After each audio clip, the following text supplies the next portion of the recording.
أعوذ بالله من الشيطان الرجيم بسم الله الرحمن الرحيم শেহরির মাসাইল যথারীতি আহকামে জিন্দেগি বই থেকে উদ্ধৃতি করছি। শেহরির মাসাইল, শেহরি খাওয়া জরুরি নয়, তবে শেহরি খাওয়া সুন্নত। অনেক ফজিলতের আমল, তাই ক্ষুধা না লাগলেও বা খেতে ইচ্ছে না করলেও শেহরির ফজিলত হাসিল করার নিয়তে যাই হোক কিছু পানাহার করে নেবে। নিদ্রার কারণে শেহরি খেতে না পারলেও রোজা রাখতে হবে। শেহরি না খেতে পারায় রোজা না রাখা অত্যন্ত পাপ। শেহরির সময় আছে বা নেই নিয়ে সন্দেহ হলে শেহরি না খাওয়া উচিত। এরূপ সময়ে খেলে রোজা কাজা করা ভালো।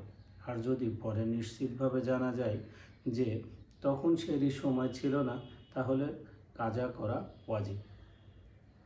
শেহরির সময় আছে মনে করে পানাহার করলে অথচ পরে জানা গেল যে তখন শেহরির সময় ছিল না, তাহলে রোজা হবে না। তবে সারাদিন তাকে রোজাদারের ন্যায় থাকতে হবে এবং রমজানের পর ওই দিনে রোজা কাজা করতে হবে। বিলম্বে শেহরি খাওয়া উত্তম।